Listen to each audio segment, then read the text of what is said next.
Olá, pessoal. Então, hoje, dia 21, nosso segundo bloco. A gente vai finalizar agora nesse bloco a aula de referente ao CPC 6, contratos de leasing. Está faltando um pouquinho aí para a gente finalizar, tá? Bom, então a gente viu aqui, pessoal, nesse primeiro momento, né? Deixa eu só ajustar aqui. A gente viu aí a questão da mensuração, a gente viu aí a questão do arrendamento, mensuração, reconhecimento, quando a gente fala do financeiro, né? Agora ele vai falar um pouquinho aqui do arrendamento operacional e depois, basicamente, de divulgação, tá? Depois ele fala de divulgação. Muito bem, então, o arrendamento operacional, pessoal, ele é mais simples, como a gente já viu e como a gente já falou, ele é mais tranquilo, né? Em termos de, digamos assim, de contabilização, tá? Olha só. Então, o arrendador, então, ele deve reconhecer os recebimentos do arrendamento decorrente de arrendamentos operacionais como receita pelo método linear ou em outra base sistemática que seja. Mas, via de regra, vai ser linear, porque você vai ter que... veja, eu sou arrendador, então eu estou recebendo, eu estou entregando o bem e vou receber os pagamentos. Então, à medida que ele vai me pagando, cada parcela que o arrendatário paga, eu reconheço como receita, tá? Então, paguei mês a mês a parcela, reconheço mês a mês como receita. Ó, o arrendador deve aplicar outra base sistemática. Como eu falei, via de regra, a gente tem o arrendamento, o método linear, porque normalmente você fecha o contrato com uma parcela fixa, tá? Mas você também pode ter outra base sistemática, e vou dar um exemplo. Ó. Se essa base representar melhor o padrão em que um benefício do uso do ativo subjacente é diminuído. Por exemplo, é muito comum você pegar... fazer contratos de locação de máquinas, digamos, de copiadora, por exemplo, e você pagar pela quantidade de cópias que você tira. Tá? Então, veja que aí eu tenho um padrão diferente do que um padrão linear. Tá? Eu posso fazer contrato de aluguel, por exemplo, de veículo, e cobrar do arrendatário por quilômetro rodado. Tá? Então, mês a mês, eu apuro a quilometragem e efetivamente cobro por isso. Posso fazer por hora, enfim, né? A gente tem vários critérios. O mais comum, dependendo do tipo de bem, tá, gente? Isso depende muito do tipo de bem. Evidentemente, a gente faz na base linear, ou seja, eu divido, sei lá, vou fazer um contrato de 24 meses, R$ 1.000 cada parcela e vou reconhecendo mês a mês R$ 1.000 de parcela. Isso se eu não consigo definir, digamos assim, o padrão de consumo. Se houver um padrão de consumo diferente e facilmente identificável, então eu vou mudar minha base sistemática, em vez de ser base linear, tá?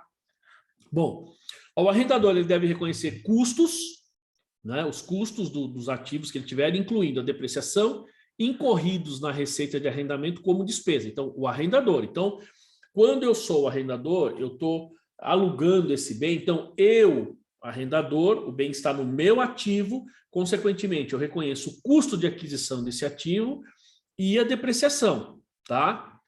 Então, mês a mês, eu deprecio, eu coloco no meu ativo, eu sou o arrendador. Ó, ele deve adicionar os custos diretos iniciais incorridos na obtenção do arrendamento operacional ao valor contábil do ativo subjacente e deve reconhecer esses custos como despesa ao longo do prazo do arrendamento. Aqui ele está dizendo o seguinte, vamos supor, se eu já tenho, vamos supor, eu sou a Localiza, eu fui lá e comprei o carro, tá? Comprei o veículo e vou lançar esse veículo lá no meu ativo, ele vai estar lançado como veículo meu ativo e eu alugo esse veículo. Só que são contratos rápidos, curtos, então isso é leasing operacional. Então eu Localiza, né, eu vou lançar como ativo, eu deprecio. E aí a gente tem o seguinte, ó, quando ele fala aqui, ó, desses, ó, adicionar os custos diretos iniciais na obtenção ao valor contábil do ativo. Então, a gente já sabe que quando eu vou... vamos separar. Então, eu Localiza, reconheço o custo e coloco todos os custos necessários para deixar esse veículo lá. Beleza. Agora, eu sou o arrendador, mas eu sou o banco, por exemplo. Tá? Então, eu estou fazendo um arrendamento via banco. Então, banco, eu não tenho o ativo. Tá? Então, o que eu banco vou fazer?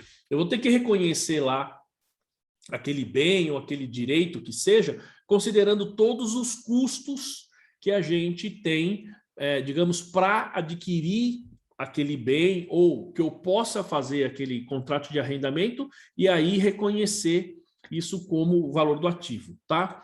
Então, isso depende um pouco da forma, gente, que você vai adquirir, né? Que eu, arrendador, adquiri, ou a forma que eu considerei a aquisição desse bem, tá? Então, os custos diretos iniciais na obtenção do arrendamento, ele vai entrar no valor do ativo, tá? E automaticamente, pessoal, ele fala aqui, ó, e reconhecer esses custos como despesa ao longo do período. Automaticamente, se você reconheceu no valor contábil do ativo, automaticamente você vai lançar como depreciação, né? Você vai baixando ele junto na depreciação, ok? Ó, a política de depreciação para ativos subjacentes depreciáveis sujeitos a arrendamentos operacionais deve ser consistente com as políticas de depreciação normal do arrendador para ativos similares. O arrendador deve calcular a depreciação de acordo com o CPC 27 ou amortização conforme o CPC 4. Então é assim, se você tem determinados ativos, e esses ativos, ele fala aqui, eles são depreciáveis, são arrendamentos operacionais, veja que aqui ele não exige que eu faça aquela contabilização separada, aquela contabilização diferente que a gente teria quando se trata do leasing financeiro, né? Então lá ele fala assim, ó, o leasing financeiro você deve reconhecer num grupo separado. Aqui ele não fala isso. No leasing operacional, você simplesmente vai reconhecer junto com os outros ativos e o seu procedimento de depreciação é o mesmo. Você não vai mudar isso daí, tá? Ele vai ser igual, ok? Ó, o arrendador deve aplicar o CPC 01, tá? Ou seja, impairment, para determinar se o ativo sujeito ao arrendamento apresenta problemas de redução ao valor recuperável e automaticamente contabilizar qualquer perda. Então veja que quando eu tenho, deixa eu só colocar ó, o último aqui. Então o arrendador, fabricante ou revendedor não deve reconhecer nenhum ganho na venda de celebração do arrendamento operacional, pois essa operação não é equivalente a uma venda, diferentemente do financeiro. Então, algumas coisas, tá? Então, ele está dizendo aqui o seguinte, ó. Primeiro, espera aí. Ele está dizendo aqui o seguinte, primeiro, que o leasing, quando eu faço um contrato de leasing operacional, o tratamento, gente, tem que ser o mesmo de um ativo que não necessariamente esteja sujeito à locação, sujeito a arrendamento, tá? Então, a depreciação, se for intangível, a amortização tem que ser os mesmos procedimentos que estão lá no CPC 27 e CPC 4, tá? Outra coisa, eu vou considerar o impairment, eu tenho que fazer impairment. Por quê? Eu tenho aquele ativo e pode ser que ele não tenha expectativa de gerar receita como eu gostaria. Uma vez feito isso, reconheço a perda, tá? Tenho que reconhecer essa perda. E eu não devo reconhecer ganho. Gente, quando a gente está lá no leasing financeiro, no momento em que eu faço o contrato, ali a gente já está celebrando, digamos assim, ou reconhecendo ali uma venda. Então, ali eu já tenho uma receita, eu tenho a minha receita e meu contas a receber, tá? É feito dessa forma. Por quê? Porque, em tese, na essência, você está vendendo bem. Então, eu já precisaria ter esse reconhecimento. Agora, quando a gente fala de leasing operacional, não. Porque não se trata de venda, trata-se de, na essência, né, uma locação, um aluguel ou um arrendamento. Tá? Então, nesses casos, pessoal, eu só vou reconhecendo a receita mês a mês à medida que eu vou recebendo isso do arrendatário. Tá? Eu não vou fazer nenhum tipo de reconhecimento de receita de uma única vez, como acontece no leasing financeiro, tá? E aqui, gente, a gente entra na parte de divulgação, tá? Ó, então, o arrendamento financeiro, né? O arrendador deve fornecer explicação qualitativa e quantitativa, então, números e detalhes por escrito sobre alterações significativas no valor contábil do investimento líquido em arrendamentos financeiros, tá? Lembre-se, o arrendamento bruto é o valor total do bem, aí quando você tira os juros que estão implícitos lá, o que sobra é o valor líquido. Então, o valor bruto é o valor líquido mais os juros, você tem o valor bruto. Então, se houver uma alteração aí grande que possa, digamos, interferir, digamos assim, que seja relevante, que interfere na decisão dos usuários, então eu preciso da explicação qualitativa e quantitativa. O arrendador deve divulgar análise de vencimentos dos valores do arrendamento a receber, que não deixa de ser um contas a receber, tá, pessoal? Se eu sou arrendador e desses arrendamentos que eu vou receber, eu preciso fazer essa divulgação. Se você olhar o CPC 48, que vai falar de instrumentos financeiros, contas a receber e tal, ele vai falar isso, você precisa fazer.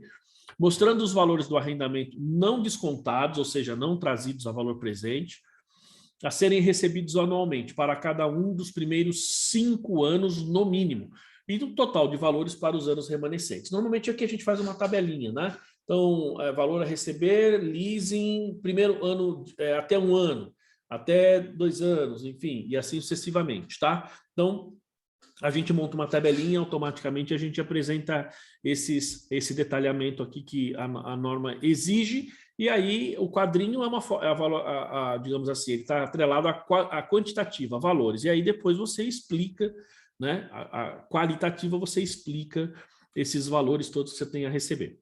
Ó, o arrendador deve conciliar os recebimentos do arrendamento não descontado ao investimento líquido no arrendamento, ou seja, você tem que ter um controle, né? Tem que fazer essa conciliação, porque você vai ter um recebimento aí que não tem, digamos, o arrendamento, o leasing, ele não está trazido a valor presente, ele não está descontado, consequentemente, ali você tem o valor bruto, se ele não está descontado, é o valor bruto. E aí você precisa pegar o pagamento desse valor bruto e conciliar com esse arrendamento ou com esse investimento líquido. Por quê? O bem que você tem lá no seu ativo registrado, ele está pelo valor líquido, tem que ser pelo valor à vista. Tá? E os valores que você recebe, nesse caso você não tem ele, nós estamos falando do financeiro, então eu sou arrendador, ele vai estar no meu contas a receber pelo valor líquido. Tá? E aí eu vou receber um valor normalmente maior, porque eu estou recebendo parte do investimento líquido, que é o principal de aquisição do bem, e mais os juros, eu preciso fazer essa conciliação. Então, valor líquido, juros, valor principal, ou valor bruto, né? Não principal, valor bruto. Ó, a conciliação deve identificar a receita financeira não auferida, ou seja, aquilo que ainda falta reconhecer, referente aos valores de arrendamentos a receber, tá? Ó, e a qualquer valor residual não garantido descontado, ou seja, tem que identificar o que vai acontecer para frente, aquilo que ainda você não recebeu, aquilo que ainda ele fala não auferida porque ainda você não realizou pela competência, não chegou no tempo certo, tá? E o valor residual não garantido, se tiver alguma alteração ou se tiver qualquer valor ali, isso precisa ser divulgado, tá? Por quê? Porque isso é algo que vai acontecer no futuro. E essas coisas que vão acontecer no futuro, gente, a gente tem que lembrar que eu, como investidor, como analista de uma empresa de, digamos assim, de leasing e tal, o que eu preciso levar em consideração? Preciso levar em consideração que eu quero saber os fluxos de caixa, quando eles vão ocorrer. Então, essa coisa de você falar, ó, isso aqui vai acontecer no futuro, lá na frente a gente tem tanto a receber de valor residual, para mim, como investidor, isso faz diferença, tá? Porque eu quero saber os fluxos de caixa que estão aí atrelados a esses contratos, tá? Bom, ó, arrendamento operacional. Então, para itens do ativo imobilizado, sujeitos ao arrendamento operacional, o arrendador deve aplicar os requisitos de divulgação do CPC 27. Então, ele vai falar o custo de aquisição, a depreciação, se houve perda, se houve transferência, as taxas de depreciação utilizada, se há os motivos que motivaram perdas, reversão dessas perdas. Isso é o que está lá na divulgação do CPC 27, tá? E ao aplicar esses requisitos de divulgação, o arrendador deve desagregar cada classe do imobilizado em ativos sujeitos a arrendamentos operacionais e ativos não sujeitos a arrendamentos operacionais. Vejam que aqui, como eu disse, ele é diferente do que a gente tem no financeiro. Lá no financeiro, eu preciso demonstrar de forma separada. Então, na demonstração contábil, ele vai ter que estar separado. Na divulgação também. Aqui ele fala só da divulgação. Então, no operacional, eu posso contabilizar junto, a gente viu antes do intervalo, no primeiro bloco da aula, que ele falava assim, olha, então aqui o arrendamento operacional, eu vou registrar contabilmente no mesmo bloco dos bens normais que não são arrendamento da empresa. Isso do operacional, tá? Em compensação, na hora de divulgar, ó, ao aplicar os requisitos, o arrendador deve desagregar, ou seja, separar. Então, aqui eu tenho veículos, tá? Esses veículos, eles são veículos de uso da empresa e veículos de arrendamento, tá? De arrendamento operacional. Isso precisa ser separado, precisa ser, digamos, divulgado de forma independente. Ó, consequentemente, o arrendador deve fornecer as divulgações requeridas pelo CPC 27 para ativos sujeitos a arrendamento operacional por classe de ativo, não é veículos, máquinas e equipamentos, então tem que estar separado por tipo de ativo. Separadamente de ativos próprios, então veículo de uso, por exemplo, você pega a Localiza, você pega essas empresas de... sempre que eu falo de locação de veículo, me vem a Localiza na cabeça, né? Você pega a Movida, então, por exemplo, a Movida, ela tem veículo que os funcionários usam, que é para uso da empresa, e tem aqueles que eles alugam, tá? Então, eu preciso separar. Isso é separar aquilo que é detido para utilização e aquilo que é para arrendamento, tá? E outra, também por classes de ativos, como eu falei para vocês. Lógico, você pega aí a Movida, ela aluga carros, tá? Mas ela pode pegar dentro dos veículos e ainda separar. Ela aluga carro, aluga caminhão, utilitário, enfim. Se você pega a casa do construtor, como eu já dei de exemplo aqui, ele aluga equipamentos. Então, aluga lá britadeira, enceradeira, furadeira, equipamentos para uso em obras, esse tipo de coisa. Mas ali veja que está na mesma classe de máquinas ou equipamentos, tá? Mas imagina que tem uma empresa que aluga as duas coisas, tá? Então, eu teria lá uma classe que seria veículos e uma classe que seria... Desculpa, pessoal. E a outra classe que seria máquinas, equipamentos, enfim, né? Você pega uma empresa que aluga cafeteira, aquelas máquinas de café grande e tal, e uma que aluga... Eita, Lelê! E ela aluga máquina copiadora também. Então, você tem, por exemplo, pega uma empresa que aluga todo tipo de equipamento, que tem, tá? Tem. Então, o cara quer alugar... copiadora, cafeteira, computador, né? Enfim. Então, impressora, tá? Então, aí ele precisa, pelo CPC 27, ele diz que tem que estar classificado por grupos, né? Pela natureza dos bens. E é exatamente o que o CPC 6 aqui pede, que a gente tem que seguir o que diz o CPC 27, por classes de ativos. E separar o que eu uso e o que eu alugo, tá? Muito bem.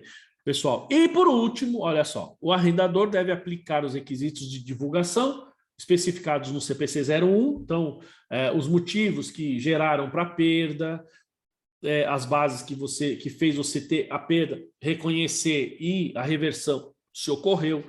No CPC 4, também se tratar de um ativo intangível, no 28, se for uma propriedade para investimento, e no 29, se for um ativo biológico, tá? Então, para ativos sujeitos a arrendamentos operacionais. Tá bom, pessoal? Então, se qualquer uma, digamos assim. Então, ali nós estamos falando, o CPC 01, ele se aplica tanto no 4, no 28 e no 29. Então, eu posso ter perda em todos eles, e todos eles falam para a gente atender o que diz no CPC 01. Lembrando, o CPC 4 é ativo intangível, 28, propriedade para investimento, e 29, ativo biológico. Uma vez que você tenha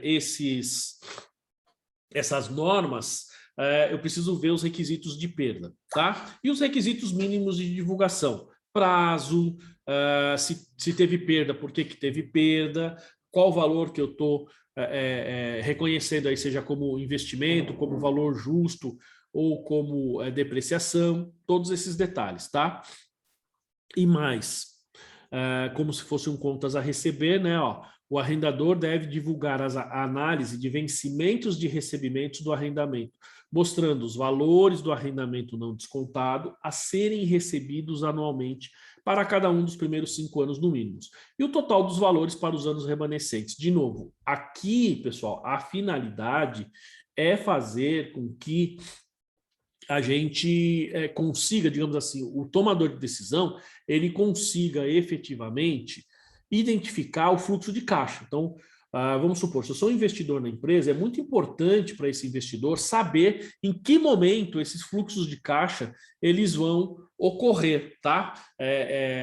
Por quê? Porque eu quero saber se ela vai ter fluxo de caixa e automaticamente eu quero saber se eu vou ter dinheiro para pagar as dívidas, se eu vou ter dinheiro para pagar a parte operacional, né? Salários, impostos, tudo isso. Então, isso faz uma diferença enorme, pessoal. E aqui, ó, a gente finaliza, né, esse CPC, tá?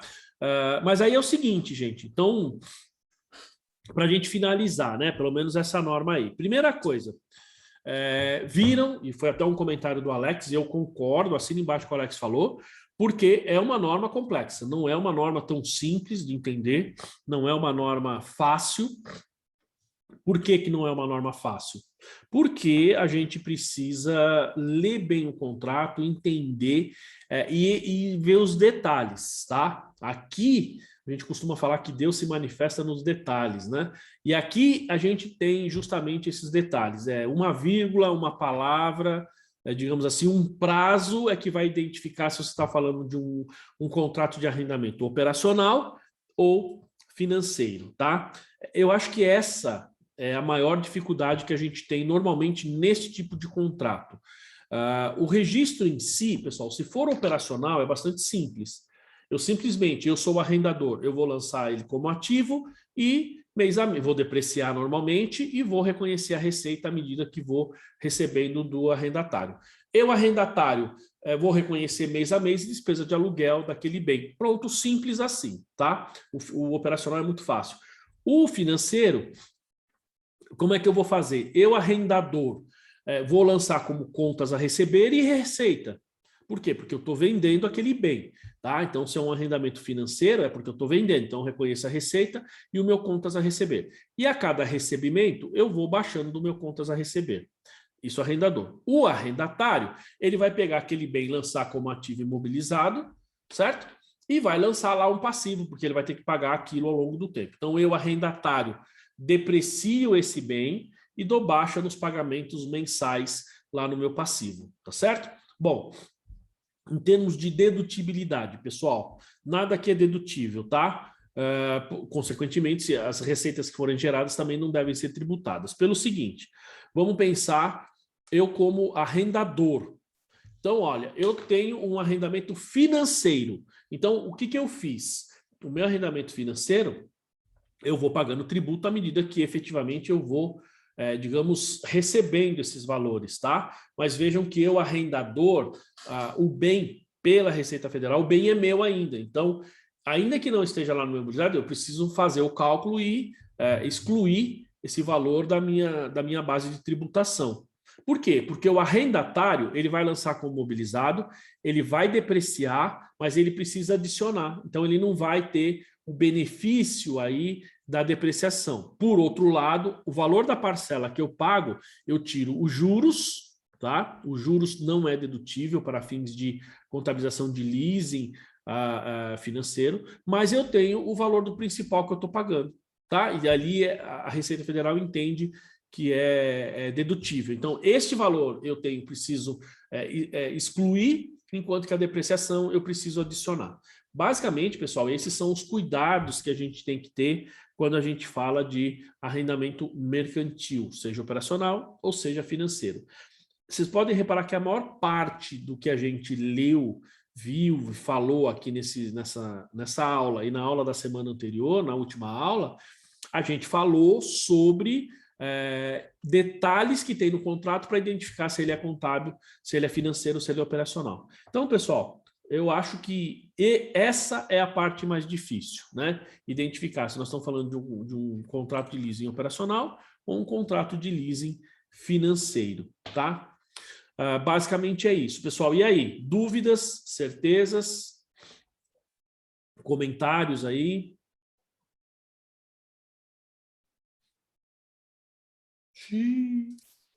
Pensamento socrático, só sei que nada sei. Alex, é dificinho isso aqui, assim, eu acho. Fala, Rose. É mais quando for aplicar mesmo, né? E mesmo quando for aplicar, Rose, eu vou ser sincero. A Márcia falou que tem todas as dúvidas, né, Márcia? Somos dois, eu também, tenho um monte de dúvida. Assim, o que é interessante, sendo bem sincero com vocês, é que surgem aí, digamos, muitas dúvidas dos alunos e o pessoal me pergunta, né? Eu brinco com a Lilian, porque a Lilian me manda pergunta difícil, né? E a Daiane, quando me manda perguntas, são perguntas difíceis.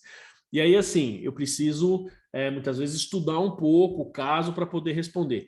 E aí é que também surgem dúvidas para mim, porque uma coisa é eu falar aqui, explicar, mas, e claro, eu já peguei várias contabilizações desses casos, então é um pouco mais fácil.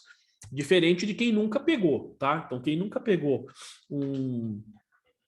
digamos assim, a contabilização de um caso desse, vai ter realmente dificuldade, tá? Eu cheguei a mostrar para vocês, pessoal, antes que eu esqueça, deixa eu só pegar aqui, eu mostrei para vocês como que a gente faz a contabilização desses casos, não? Do contrato de aluguel, não? Falou que ia mostrar, né? Oi? Eu não mostrei, não? Eu vou abrir aqui para mostrar para vocês. Espera aí.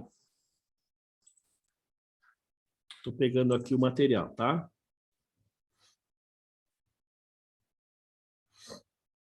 E, inclusive, é um exemplo, tá?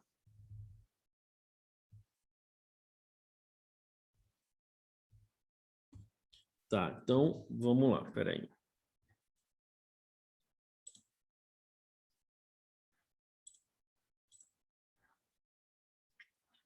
Tô pegando aqui o arquivo para mostrar para vocês.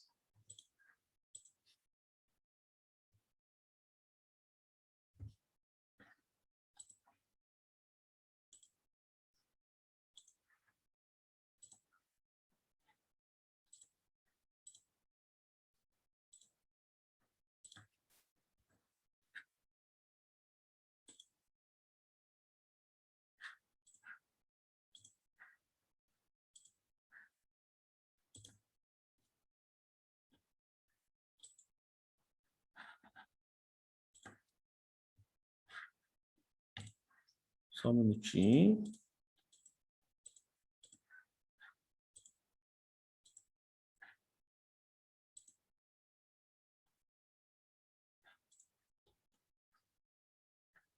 Vamos lá, ó, vou mostrar aqui para vocês, tá?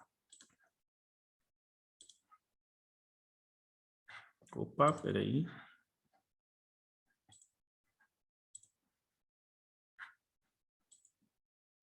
Não, isso aqui não pode. Tem que ser assim. Tá, vamos lá. Bom, então vou projetar aqui para vocês terem uma ideia, tá? Opa, mas peraí, tá ruim isso aqui.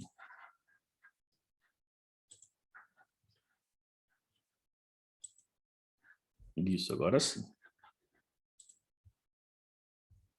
Então, vamos lá, ó. Então, imagina que a gente tem aqui o seguinte, ó.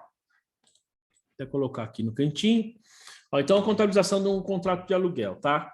Então, ó, um passivo de arrendamento, então ele tem que ser mensurado aí pelo valor presente dos pagamentos de arrendamento a uma taxa de desconto implícita. A gente já falou sobre isso daí agora há pouco, tá? Então, quando eu tenho um contrato de arrendamento, o que eu faço? Eu tenho que pegar e entender qual que é a minha taxa implícita. O que é essa taxa implícita? Aqui nós estamos falando do contrato de aluguel. Então, aqui, Rosê, é o seguinte. Aqui, Luciana, a gente tem assim. Vamos supor, você vai contabilizar um contrato de aluguel, inclusive o contrato do aluguel do seu imóvel. Então, vamos pegar ali, a Rose está num escritório que é a sala dela, que é alugada lá. Tá? Então, beleza. Então, ela tem um contrato de aluguel, vai pagar por X período, e esse X período, então, tem que ser contabilizado do jeito que eu vou mostrar para vocês. E não simplesmente reconhecer a despesa mês a mês, como a gente faz, como a maioria faz, tá? Então, a gente primeiro precisa fazer isso aqui, ó, tá? A gente sabe que nesse contrato de arrendamento, contrato de aluguel, pessoal, sempre tem uma taxa implícita lá. Por que ele usa essa expressão taxa implícita? Porque não tem, quando você faz um contrato de aluguel, vou fazer um contrato por 2 anos, valor R$1.000 por mês, tá? Tem alguma taxa determinada ali? A única taxa que tem é a taxa de reajuste, que vai dar o padrão, o IGPM, que o pessoal nem está usando muito IGPM, tem uns que usam INCC, tem outros que usam IPC, né, que o pessoal está usando bastante agora. E aí, quando ele dá esse padrão, ele vai falar assim, ó, então, isso é o padrão de reajuste. Agora, e quando eu comecei a estudar essa norma, até questionei um amigo meu e perguntei, eu falei assim, mas no contrato não tem juros. Ele falou, você tem certeza? Eu falei, eu acho que sim. Ele falou, então, vamos lá. Pega um contrato de 24 meses, pergunta para o proprietário se você pagasse os 24 meses à vista, se ele te daria algum desconto. Eu falei, muito provavelmente. Ele falou, então tem juros. tá? Porque se ele vai te dar um desconto, é porque ainda que ele não pensou nisso, na essência, pessoal, tem um juros embutido ali, tá? Ainda que a gente não pense ou ainda que não esteja isso escrito no contrato. Por isso que ele fala que a gente tem que identificar essa taxa de juros ou essa taxa de desconto que está implícita lá no arrendamento, tá? Ó, caso a taxa de desconto não seja determinada imediatamente, ou seja, você não consegue saber, então a empresa deve utilizar a taxa incremental sobre o empréstimo de arrendatário, né, do arrendatário. O que é isso, essa taxa incremental? É a taxa que, vamos supor que você fosse pegar aquele dinheiro emprestado no banco, por exemplo, para pagar esse aluguel à vista. Então, quanto que eu pagaria lá no banco para obter esse empréstimo? Qual que é a minha taxa? Então, automaticamente, isso a gente chama de taxa incremental. É uma taxa que eu vou pegar por comparação em algum evento, quando eu digo evento, é assim, numa operação similar, e vou considerar aquela taxa lá. Em último caso, pessoal, você considera a taxa livre de risco, tá? Em último caso, que seria a Selic. Ou, como já foi muito bem colocado pelo Alex aqui, você teria aquela taxa que é a taxa de o WACC, por exemplo, que é a taxa de custo de capital da própria empresa. Então, seriam essas soluções, tá? Seriam esses cálculos. O melhor de todos, evidentemente, é você calcular ou identificar essa taxa implícita existente lá no contrato, tá? Depois, ó, então vamos contabilizar um exemplo aqui para a gente ver, ó. Então vamos considerar os seguintes dados aqui para registro inicial. Primeiro, o valor mensal do aluguel, R$10.000, tá? Então um aluguel, 10 mil. Prazo do contrato, 7 anos e taxa de juros aqui, quando eu fiz esse exemplo, foi agora recentemente, estava 3,5% ao ano, agora já está 4,25% e tal. Então, ó, considerando que tenha sido pago um ano de aluguel, então tem um contrato de 7 anos. Eu fiz dessa forma porque tem muita gente que me pergunta. Então, por exemplo, vamos pegar aqui a Darlene. A Darlene fala assim, ó, mesmo a Márcia, eu tenho um contrato de aluguel aqui do meu cliente e o meu cliente já pagou um certo tempo. Como é que eu faço? Bom, então você vai ver aqui, o que já foi como despesa já foi, não tem o que você fazer. Não posso reverter a despesa, tá? Eu vou agora refazer o meu cálculo aqui de aluguel daqui para frente, considerando o período futuro, não mais o passado, certo? Então, eu vou fazer da seguinte maneira. Ó, então, lembrando, aluguel 10 mil por mês, prazo 7 anos, considerando que um já pagou, então o meu cálculo vai ser por 6 e a taxa de juros implícita ali 3,5% ao ano, tá? Então, olha só, pessoal, aí nós temos que fazer uma tabela aqui para trazer a valor presente. É lógico que essa tabela, gente, a gente não precisa fazer desta forma, tá? Se você pegar, por exemplo, ó, veja que aqui eu estou considerando, ó, 21, 22, 23, 24, 25, 26, 6 anos, tá? Por quê? O ano de 2020, o meu cliente já pagou, então não vou mais mexer lá, vou mexer daqui para frente. Eu vou pegar, ó, o valor do contrato, 120 mil por ano, ou seja, 10 mil por mês, tá? E aqui eu nem considerei aumento para não complicar mais o cálculo. Então, o meu valor futuro dá 720 mil. Pegando 720 mil, trazendo a valor presente, eu tenho aqui 639, tá, pessoal? Então, esse aqui, ó, é o nosso valor futuro e aqui é o nosso valor presente. Então, se você pegar aqui a HP12C, né, uma calculadora financeira, ela vai fazer esse cálculo sem precisar fazer mês a mês ou ano a ano, como eu estou mostrando aqui para vocês, tá? Então, eu só fiz nessa tabela desse jeito, ou peguei esse exemplo aqui dessa forma, para vocês verem como que a gente vai fazer mês a mês. Na verdade, tem um cálculo que a gente vai pegar essa taxa aqui, que seria 3% ao ano, tal, não sei o que, elevado, não sei o que, papá, tumba, transformo ela em qual seria o meu desconto, tá? Para apurar o valor presente, pessoal, eu posso fazer direto isso daí, tá bom? Não preciso fazer ano a ano como a gente está fazendo aqui, tá? Quer dizer, não é que não precisa ano a ano, né? É que, na verdade, aqui a gente vai fazer série de pagamentos, né? Então, essa taxinha é porque ele está considerando a série de pagamentos. Mas, ainda assim, a gente vai fazer o cálculo de uma única vez na calculadora. E aqui a contabilização, pessoal. Até deixei livre ali, mais fácil para vocês verem aqui a contabilização. Então, a contabilização inicial de quem está contratando o aluguel, tá? Então, primeiro, ó, débito, direito de uso de imóvel lá dentro do ativo imobilizado, não circulante. Vejam, pessoal, que o valor é 639, ó, é o meu valor presente. Por quê? No meu ativo, eu não posso ter valor com juros, tá? Então, 639, ó, débito de ativo não circulante, na verdade aqui imobilizado, 639. E crédito, ó, financiamento por arrendamento. Então, eu dividi passivo circulante e passivo não circulante, tá? Debitei imobilizado, creditei passivo. De novo, aqui nós estamos atendendo o CPC 6. Lembra o que ele falou? Porque ele precisa estar separado, precisa estar lá num grupo de arrendamento, financiamento ou passivo por arrendamento. O nome que seja, mas precisa identificar que se trata de um arrendamento ou um contrato de aluguel, tá? Então, beleza, aqui é a contabilização inicial. E a depreciação? Ó, então, lá, eu pego as despesas de depreciação aqui do ano, né? Que vai ser 106.57106, tá? Então, como é que eu cheguei nesse número aqui? É o 106 mesmo? Eu acho que é o 108. Não, é o 106, tá, pessoal? Esse 108 aqui que tá errado, se eu não me engano. Tá? Ó, esse número aqui que tá errado. Eu acho que, se eu não tô errado, o número certo aqui é o 106, tá? Deixa eu só fazer o cálculo aqui, porque essa tabela eu mexi e esqueci de atualizar. Vamos lá, vou fazer o cálculo aqui, ó. 639, 42636 dividido por 6 anos. Dá 106, tá, pessoal? Então, só para saber, ó, o número certo aqui, ó, é o 106, tá? 57106, que é este número aqui, ó. Então, essa aqui vai ser minha despesa de depreciação, tá? Bom, aí você vai falar, mas peraí, então, como é que a gente chegou nisso aí?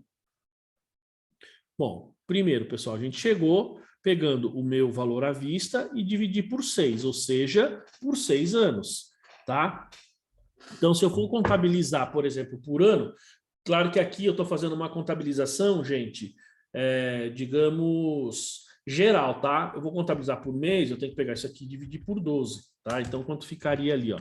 106.57106 dividido por 12. Então, eu tenho aqui, ó, minha depreciação mensal aqui, ela seria 8.880,92. Então, essa aqui seria minha depreciação mensal, tá? Por quê? 106 por ano, dividido por 12, eu tenho os 8.880. Tá bom, pessoal? Então, esse é a contabilização inicial, quando você pegou o contrato, tá? Aí, ó, agora, como é que eu vou aqui separar os juros do pagamento do principal, tá? Então, a depreciação, gente, eu vou seguindo isso aqui agora, ó. Tá? A depreciação, eu vou pegar o cálculo aqui, o 106 por ano, e vou, né, dividir por 12, e vou fazendo isso durante os próximos 6 anos. Beleza. E aqui eu vou separar o meu pagamento e o pagamento dos juros. Então, isso aqui, gente, é uma tabela price aqui, tá? Uma tabela price. Então, o que eu fiz? Ó, o 639, tá vendo? Ó, meu valor à vista aqui, ó. Vou voltar aqui, ó, meu valor à vista, ó, 639,426, tá? Depois até manda esses slides aí, eu publico lá se vocês quiserem. Ó, então, vocês querem que eu publique esse exemplo aqui, pessoal, de contabilização? Publica lá, professor. Bom. Vou colocar aqui, ó. Slides de contratação de aluguel. Tá, as duas coisas eu vou colocar, as planilhas e esses slides aí, tá? Muito bem. Então, voltando, ó. Então, a gente tem aqui o 639, e aí o que acontece, gente? Ó, eu tenho 21, 22, 23 e tem os pagamentos anuais que a gente vai fazer, que é o 120 mil. Lembrando que, por se tratar de uma tabela price, gente, a tabela price são pagamentos constantes, tá? O que muda é o valor do principal, o valor dos juros, mas o pagamento é constante. A tabela saque é diferente. A tabela saque, o valor vai reduzindo. Vocês sabem? A tabela price mantém o valor e a tabela saque vai reduzindo. E essa redução se dá porque você paga mais principal, consequentemente, você vai ter menos juros. Aqui na tabela saque é o oposto. Você mantém os pagamentos, você paga menos principal no começo, né? Ó, e mais juros, tá? Então, você vai pagando, na verdade, você vai reduzindo a dívida mais para frente. Então, no começo, você paga mais juros, mas o pagamento é constante, tá? Então, o que eu faço, pessoal? Eu pego aqui, ó, o 639, tá? Ó, na verdade, aqui é o seguinte, ó, 639,426 vezes 3,5%, tá? Que é o que estava lá, né? 3,5 dá 22, ó. Só faço você, quem quiser fazer o cálculo aí, só para ter certeza. 639,426,36 vezes 3,5%, tá? Então, ó, dá 22,379,92, certo? Automaticamente, pessoal, aí eu vou pegar aqui, ó. Então, vamos chamar aqui, ó. Então, aqui eu vou falar assim, ó. Vou chamar aqui, eu posso chamar aqui, ó, de 1, tá? Então, aqui a despesa dos juros é 1 vezes 3,5%, tá? 1 vezes 3,5%, beleza. E aqui eu vou chamar, vamos falar assim, que aqui é o 2, ó, tá? Então, aqui o 2 é o quê? O 2, vamos chamar isso aqui de 3, tá? Então, a redução da dívida, aqui, ó, eu tenho o 2 menos, vamos chamar aqui de 3, menos o 3. Ou seja, eu vou pegar os 120 menos os 22, vai dar os 97. Consequentemente, ó, o meu pagamento que eu estou desembolsando é 120, menos os 22, que isso aqui vai para a despesa financeira, e isso aqui vai para pagamento de passivo. E vai me sobrar o 541. Aí refaço de novo. Vezes 3,5 dá 18. 120 menos 18 dá 101. Tá? Automaticamente, então, 541 menos 101, 440. De novo, vezes 3,5 dá 15. 120 menos 15, 104. Tá? Então, 440 menos os 120 ali, o valor que eu estou pagando, vai me dar aqui os 336. E assim sucessivamente, tá? Ou melhor, menos os 104, porque aqui eu estou baixando o passivo, tá? Estou baixando o meu passivo. Então, automaticamente, pessoal, pode ver que lá no finalzinho eu tenho um valor 0. Então, olha só, ó, isso aqui é o que eu desembolsei no ano, isso aqui é abaixo do meu passivo, tá? Ó, e vejam que o 639, pessoal, é exatamente o meu valor inicial, que é exatamente o que eu calculei aqui, ó, tá? 639. Perceberam? Correto? Aí, ó, eu tenho essa despesa de juros, 80. Isso aqui é minha despesa financeira, tá? Então, olha só como é que a gente contabiliza tudo isso daí. Então, primeiro, despesa financeira ano 1. Então, vamos lá, pessoal, ano 1, ó, 22,379,92, tá? Só do ano 1, fiz só um ano. Debito despesa financeira e credito financiamento por arrendamento. Por que eu credito aqui financiamento por arrendamento, pessoal? Deixa eu projetar aqui de novo. Saiu aqui da tela.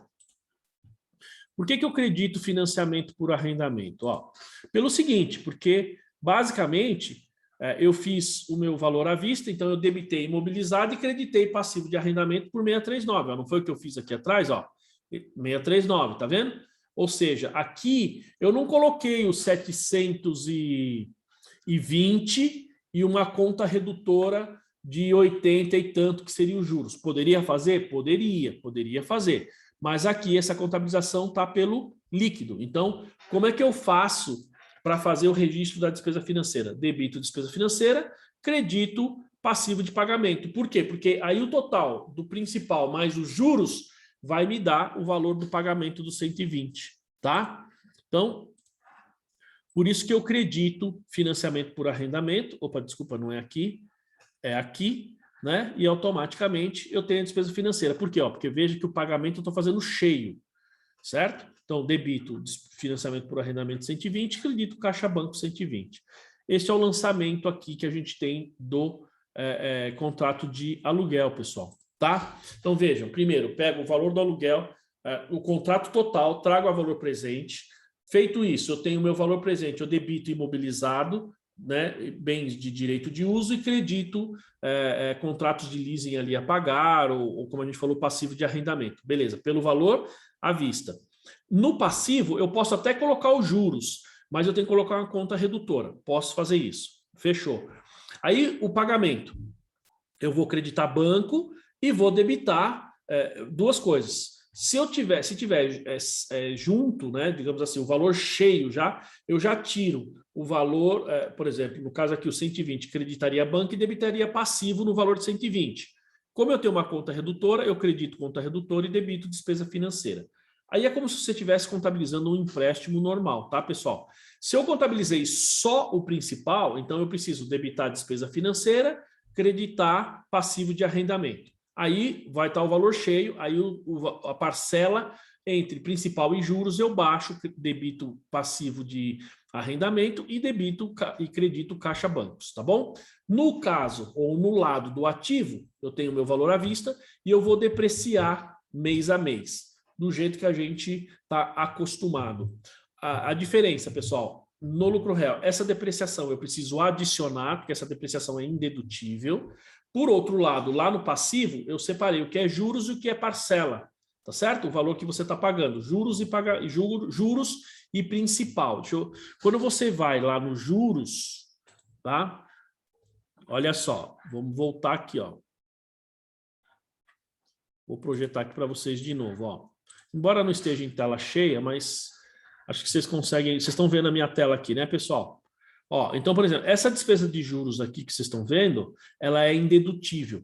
Essa redução de dívida, que é o pagamento do principal, é dedutível para fins de imposto de renda. Então, ó, depreciação, eu vou adicionar, juros, eu vou adicionar e redução de dívida, que não passa pelo resultado, eu vou excluir. Isso no lucro real. E aí, é aquilo que eu falei no Fabiano no início.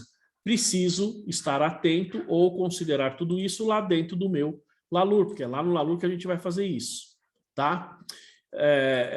Entenderam, pessoal, como é que faz aí? Então, na hora, viu, Rose? Na hora que você vai fazer lá o contrato de aluguel, se você tiver um cliente... Eu tenho um cliente que ele tem contrato de aluguel e eu tenho que adaptar, porque eu ainda não consegui fazer isso. Eu vou ter uma reunião com ele agora na semana que vem e vou explicar isso para ele. Vou fazer um levantamento e falar, ó, isso aqui a gente precisa fazer. Vou pegar ali aquele contrato de aluguel dele e vou fazer exatamente desta forma aí, né? Então aí, por isso que eu falei para o Fabiano, aí eu preciso realmente controlar lá no LALUR, que hoje não está sendo feito assim. Diga lá, Alex. Professor, só uma dúvida ali. Nessa contabilização pelo pagamento ali dos 120 mil no ano, que ele vai entrar na conta lá do financiamento, né? Onde você reconheceu 639. Isso. Num dado momento, aquela conta ali, ela não vai estourar? Não, ela tem que zerar. Porque você está pagando 120, mas o reconhecimento dela o reconhecimento dela foi 639, mas está pagando 120, que é o contrato total, sem o valor presente. Não, então, mas vamos lá, vamos fazer a contabilização aqui, ó. A gente teria Você entendeu o que eu estou dizendo? Porque assim, seria menor, não seria 120, porque a diferença é os juros. Só que está entrando tudo numa conta. Não, entendi, ó. Vamos lá, vamos contabilizar aqui, ó. Tá? Nós teríamos, vocês estão vendo a tela aí, né? Sim. Tá, então nós teríamos aqui assim o seguinte, ó. Cara, é uma dificuldade de desenhar isso aqui, né? Ó, nós teríamos assim, ó. Vamos imaginar, fiz aqui o meu contrato, meu reconhecimento inicial, tá? Então eu tenho aqui, ó, imobilizado e financiamento. Eu vou chamar assim, tá, pessoal? Para ficar mais fácil, tá? Então eu tenho aqui, ó, 639 e 639. Não foi o que nós falamos na contabilização? Certo?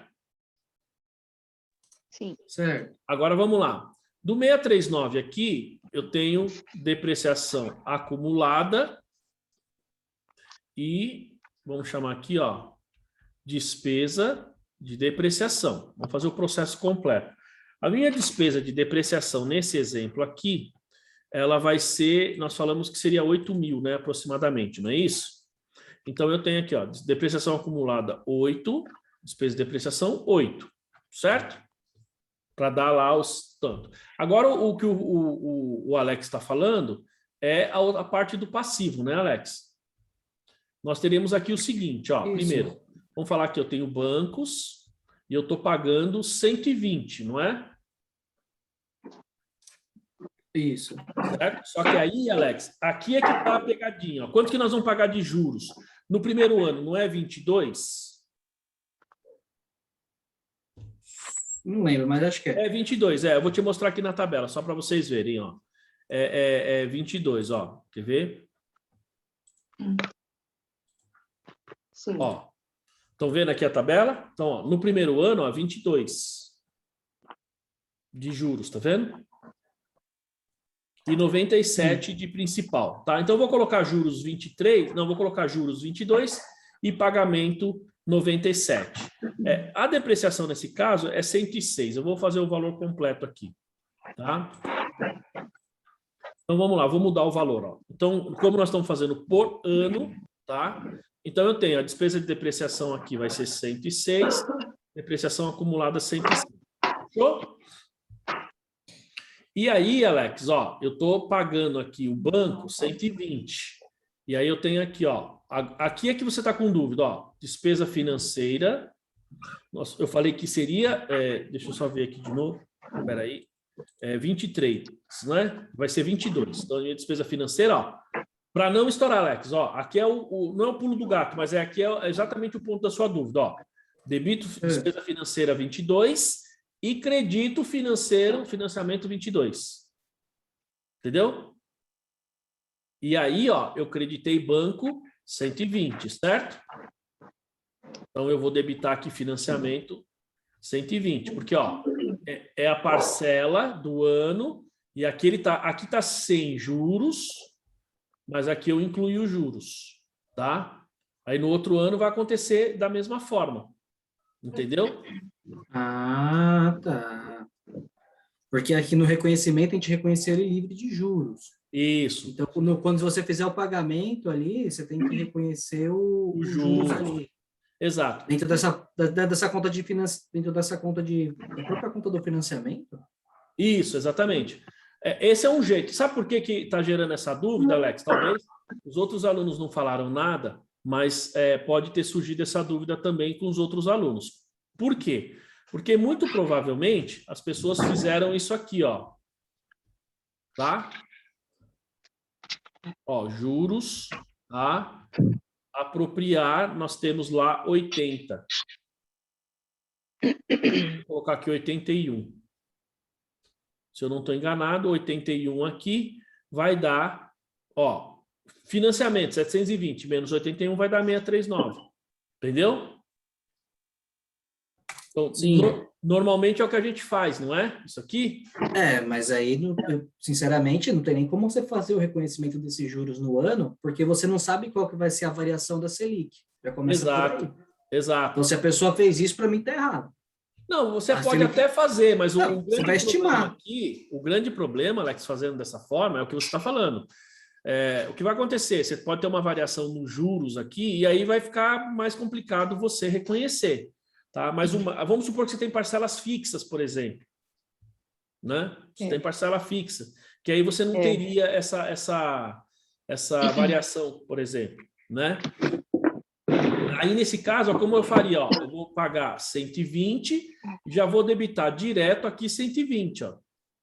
Tá vendo? Já faço direto, sem creditar nada no financiamento. Só que aí eu venho aqui na minha despesa financeira 22, despesa financeira 22. Entendeu? A única diferença é que eu posso contabilizar aqui pelo líquido e aí eu debito despesa financeira, em vez de abater dos juros apropriários, eu lanço no financiamento. Mas o restante é exatamente igual, entendeu? Mas o que você está falando na questão do juro... Entenderam, pessoal? Entenderam esse lançamento? Sim, sim. Então, dá um trabalhinho, né, Rose? Fala aí. Dá um trabalhinho fazer isso aí, né? A diferença aqui é se eu contabilizo com os juros de uma conta redutora ou direto sem os juros. Quando eu faço sem os juros e você tem variações ao longo do período, como o Alex falou, fica mais difícil você fazer esse reconhecimento, porque você vai ter que fazer esse ajuste mês a mês, né? E aí ficaria mais fácil, quando a gente pega aquela tabela dos juros, aqui eu usei uma tabela, uma taxa de juros fixa. Se for uma taxa de juros variável, que muda mês a mês, então se ocorrer isso, dentro da minha tabela lá, da minha tabela price, eu preciso ir ajustando os juros e lá no final vai dar zero. Lá no final dá zero, tá? E aí não teria muito sentido contabilizar colocando os juros, porque senão todo mês você vai ter que fazer ajuste nessa conta, né, Alex? É isso que você está falando, né? E aí eu concordo com você, não valeria a pena. Mas se a taxa é fixa até o final do período, é uma taxa implícita lá, ou a taxa é explícita, você sabe qual é a taxa, e ela é fixa, constante, fechou. Aí é mais fácil. Entendeu? Porque ali seria feito por estimativa, né? Ao do mês. Porque se for o reconhecimento tipo, uma estimativa, aí a hora que você tiver... Porque a Selic, ela sai lá para o dia 10, né? do outro mês. Eu falo E aqui aí... da Selic, eu falo da Selic. Não, nesse caso, falando de Selic. Não, sim. Eu falo de Selic porque, a princípio, se você não tivesse uma taxa específica lá no contrato, entendeu? Então, vamos supor, isso não impede também de você usar, veja, porque aí você está falando do reconhecimento no momento do contrato, entendeu? Então, no momento do contrato seria 3,5%. E aí não quer dizer que você precisa mudar essa taxa de juros a cada momento. Porque, vamos supor, se eu fechei um contrato hoje, ela está 4,25%. E o Cassem me dá um desconto, qual? Pelo menos a taxa Selic aí, tá? Hoje é 4,25%. Então, eu contabilizo considerando os 4,25% hoje. E daqui para frente eu só vou contabilizando direto, sem ter que ficar alterando mês a mês a taxa Selic. Que seria o mais correto. Entendeu, Alex? Não, aí legal, aí vai sem crise. Porque se você pensar que a gente tem que fazer o reconhecimento, o próprio CPC fala, você tem que reconhecer no momento inicial ou na celebração do contrato. Então, ali você já tem a taxa. Quando você celebra o contrato, ainda que seja de aluguel, com o proprietário lá, com a imobiliária, ali você já sabe, e é naquela data que você registra. Então, ainda que você contabilize considerando a Selic, automaticamente você não precisaria ficar reajustando depois. Entendeu? Sim. Tudo bem, pessoal? Dúvidas aí? Certezas? Vamos lá.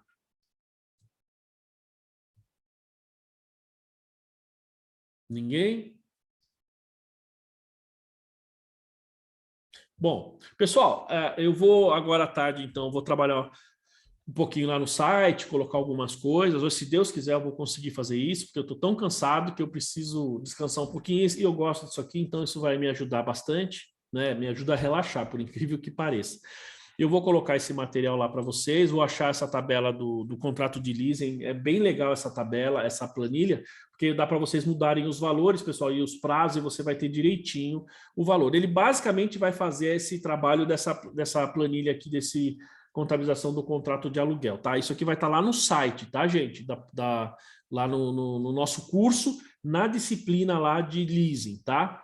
Tudo bem? Então vai ter esse slide, vai ter a outra planilha lá, e eu acho que os slides já estão lá, tá? E vou colocar o link do vídeo também, o link do vídeo na terça-feira, tá? Bom, pessoal, é isso. Se vocês tiverem mais dúvidas, a gente tem 40 minutos. Aí, se vocês quiserem, a gente começa outra norma, mas pelo nosso planejamento, é isso aí hoje. A gente finalizou aqui. Vocês é que decidem aí. Eu acho pouco para a gente começar outra norma, Por mas... mim, finaliza agora. Bom sábado para todo mundo aí. Vocês e demais. Semana que vem, pessoal, nós vamos falar de políticas contábeis, tá? Tudo bem? Então tá bom. Esse assunto também é bom. Oi? Esse assunto é legal. Políticas contábeis, mudança estimativa e retificação de erro. Aqui está programado 2 aulas, mas eu acho que uma aula a gente consegue resolver, tá bom? Então é isso aí, pessoal. Então, até vou parar de gravar aqui. Queria agradecer a todos, né? E